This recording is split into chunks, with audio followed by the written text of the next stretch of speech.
Hi, this is Scott Arnaud here today to talk with you about some basic security awareness concepts. Today we're going to talk about phishing. Phishing is basically mass email campaigns that typically try to trick users into opening something like an infected attachment or going to an infected website or say giving up personal or organizational information. The sender's addresses are often faked. This is a process called spoofing, which it'll appear to be one thing, but it's really not what it looks like.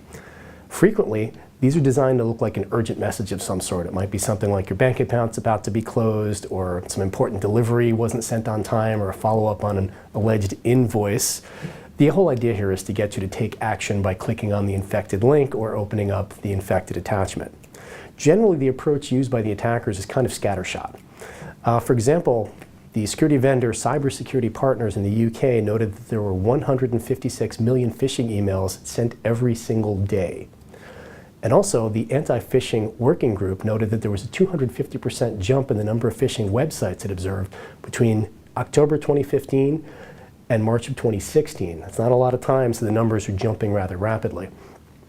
There are a couple of particular scams which you can run across which have been problematic.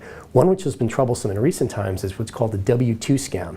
A number of organizations have been hit, including Seagate Technologies, which builds computer hard drives and things like that, Snapchat, the social media company, even Proskauer Rose, which is a very well-respected law firm.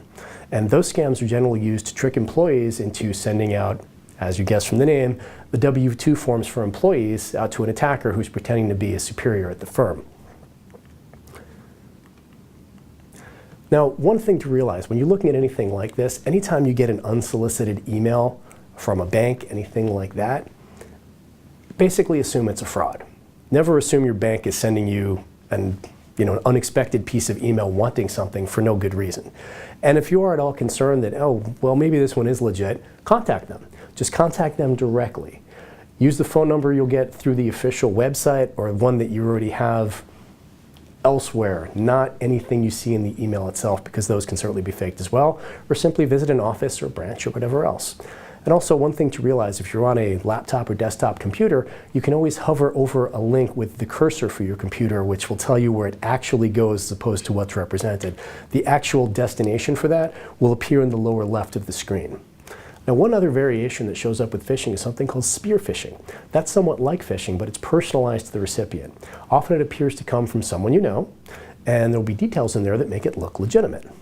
One common tactic is an attacker masquerading as someone from, say, your company's help desk, asking for your network login information to perform some sort of alleged security check or system update. Again, check. Never hesitate to give a call separately and check. Look up the Rolodex for your firm, assuming you have a Rolodex still. Just get the official number for the help desk, call up and see if you're actually being contacted by them. A lot of time, not so much. And of course, these attacks aren't just limited to email. They can also come via text message, a process referred to as smishing, because the official name for texting is actually short message service, SMS, hence smishing. Also, it can come via instant message or through any social network just as easily. Now, I'll give you a couple of, I'll give you a sample of like what one of these can look like. Here's a sample phishing email. Now, you see here, this is allegedly a spreadsheet in a zip file, which is a condensed type file, with an invoice for the last 50 transactions from some fellow named Jim Stewart. Now, if by some chance you even know Jim Stewart, it doesn't hurt to check with something like this. Chances are you're not going to know the particular name that's sent to you, and what's coming in here certainly looks a little suspicious. Now, of course, if you're in a position where you receive a ton of invoices each day, you might just simply open them up. The danger with that is that when you do so, it might turn out to be infected, as this one is. Luckily, in this case, the antivirus program caught it.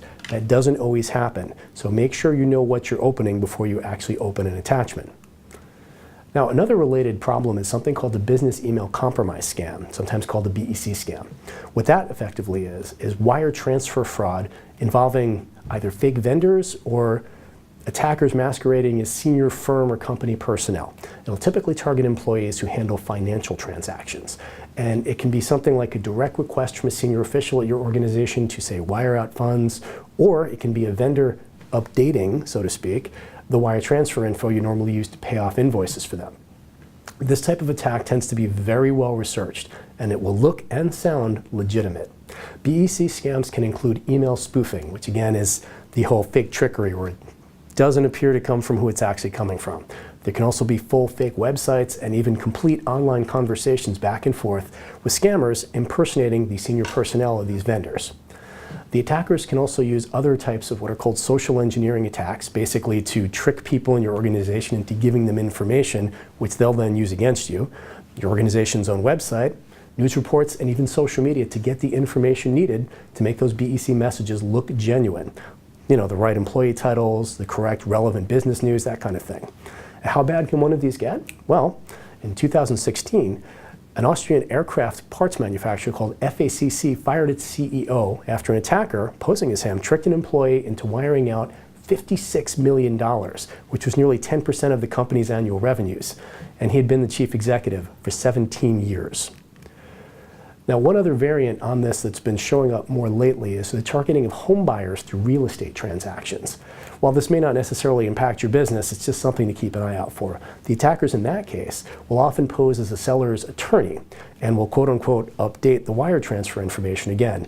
So if, say, you are dealing with something like this, like real estate closing, or you know anyone who is, keep an eye out for sudden late changes to the wire transfer information, because often that won't appear to come from who it's actually from. Now, how do you deal with these? It's critical to have secure procedures in place for any type of financial transactions. This means that you want to communicate directly with a vendor, senior personnel, or anyone who's requesting a wire transfer or change to financial routing information. And that communication has to be what's called out of band, meaning that it's not coming the same way the actual contact is. So if they email you, you don't go back to them through the email. If they IM you, instant messaging, you don't go back through that. You have a separate way to contact them, and that's what you use. And also, keep in mind, anytime there's a request for speed and/or secrecy, regardless of the reason, that's a red flag and a half that it could be a scam. So you have to be extra careful when you see something like that. And of course, if you believe your organization may have been targeted, contact your financial institution, assuming they're the ones dealing with, and law enforcement, meaning the FBI or Secret Service, right away. Now, a thing to realize with these attacks, they're always changing. The biggest risk of all comes from the assumption that we're going to be able to spot them whenever they happen. That's the thing. If you can spot an attack, it might be yesterday's attack, and tomorrow's attack could look completely different. Now, what can you do to avoid falling for one of these scams? Like I say, you want to assume that any email you receive is fake until you're given a convincing reason to think otherwise. And if an email comes from a company or a person you know, call the sender directly. Don't use a number in the email, of course, but just check. It never hurts. And again, never hesitate to call and check your own security personnel, your IT department, supervisor, etc. And once again, this is Scott Arnaud, and if I can be of help with this area or other areas relating to security awareness, other spots, feel free to let me know. You can contact me via LinkedIn or scott@thesecurityadvocate.com. In the meantime, thank you and stay safe.